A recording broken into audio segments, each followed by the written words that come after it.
My wife was having AFib. We took her to the emergency room. She ended up being admitted here in Williamsport.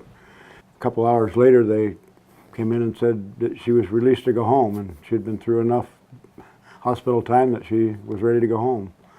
Went home, had dinner, took the medications as described, prescribed. While I was cleaning up, she was just feeling weak and tired, so I called 911. They worked very hard trying to get her stabilized. She never recovered from that. They worked on her for hours.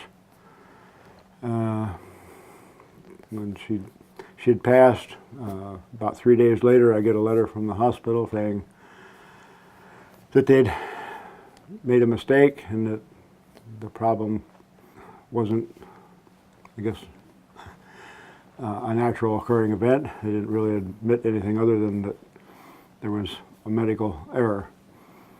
I was talking to my son about it, and he said, "We need a lawyer." And we ended up talking to Cliff.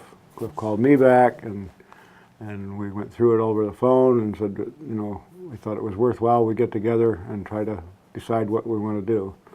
And we met, had several interviews, and it got more and more involved as we decided there was grounds for a suit.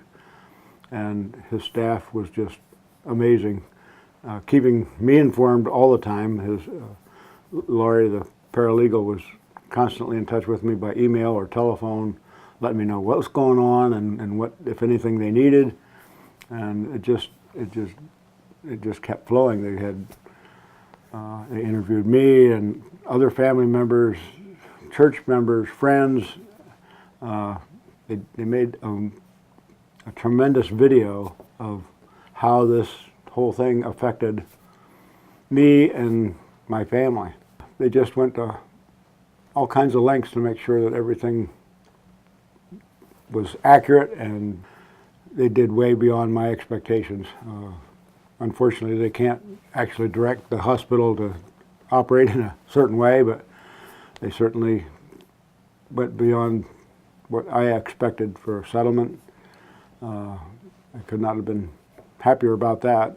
I was totally surprised to be able to have that much to work with.